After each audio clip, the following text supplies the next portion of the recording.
This is the video review for Universe Galvatron. As you can see, he's no longer... he's been downgraded to a deluxe class, which I know a lot of people have complained about. It is not the most horrible thing in the world. I too wish he were maybe a Voyager or an Ultra class. I think Leader might be a little too big. But I do wish he was a slightly bigger figure, but we'll get into that later on. He's still a very nice figure, especially for the deluxe class price point. He is a tank. He does have a fully rotatable turret, which is nice. A lot of tanks don't have that, especially at the deluxe size. It does fire a missile. It fires the orange missile at the front, and it actually fires with a decent amount of force. If you accidentally hit this button, it will go flying a good ways across the room. I'm going to go ahead and take it out because it is easy to hit this trigger during transformation. I'd prefer not to lose the missile in here.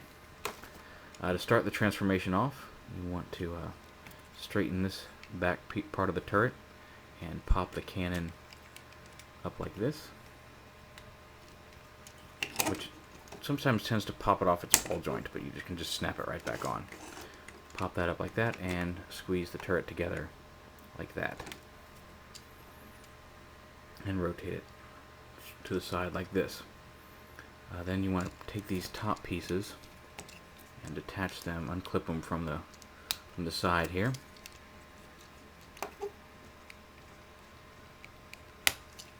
So that's loose, and then you can take this piece and unclip it and bring it out to the side. And as you just saw, you want to take, go ahead and rotate this up like this. Take these side pieces and flip them out like this.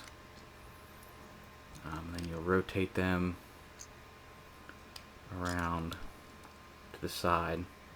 You'll push this forward, and then this will peg into the back. You can see this little tab and a slot pegs into the back of that. And then rotate it. So that's facing like that. Do the same thing over here. Slide this forward, tab it in, and rotate this way. So basically you want the foot to line up under the kneecap piece here. And then you're going to rotate the gun sideways, lift this piece up. This piece has folded underneath, fold that all the way underneath, and then you bring the legs down like this. I actually want to turn them to face you, and then you turn the whole robot around and turn the waist around to reveal the purple. And there's his legs. Now the feet rotate down into place like that. And this is a rather neat bit of transformation. This arm piece, first it folds in half like that, and then once you get it folded in half, there's a couple tabs that then slide forward to lock the arm into position. Keeps it from unfolding. It's very, very neat little mechanism there. Go ahead and rotate his cannon down. Flip this piece down and rotate that whole thing, I guess this way, up into his arm, to fill in his forearm and give him his hand, and then just rotate the arm around at the elbow for that arm. Now this arm you just want to pull off, and it does pop off if you put too much pressure on the ball joint, but it snaps right back on. Flip it down, flip the hand out because it wants to come out. There you go. And flip this little cap. The instructions show there's a little gray hook, that piece that can flip up, a little piece of detailing. I just tend to leave it down because it doesn't seem to serve any purpose. And then the backpack, rotate this down, flip this piece up, and then these two posts, these two pieces just tab onto.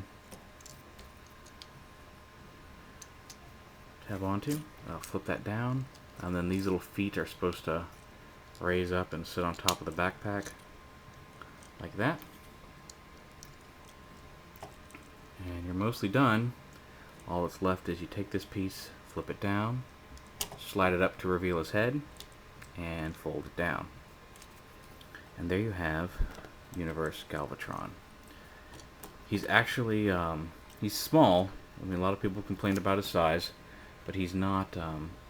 He's quite intricate and a very nice looking figure.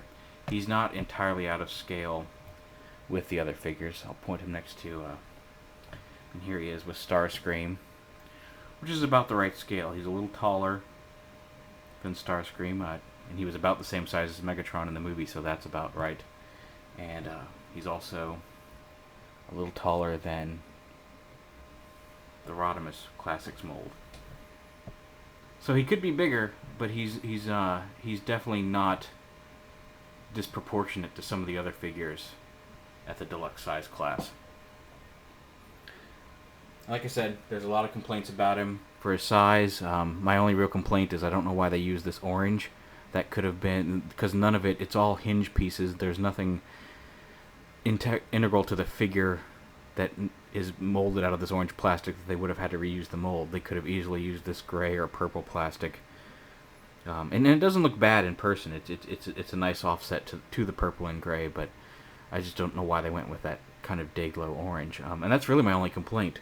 The transformation is quite complex and satisfying, especially for a deluxe figure. And shortness notwithstanding, he's a very neat figure, and definitely worth the $10 or $11 or whatever the store is charging. I mean, I wouldn't go $20 for him, but he's definitely worth the deluxe size price. And there you have it, my final review of the day, Universe Galvatron.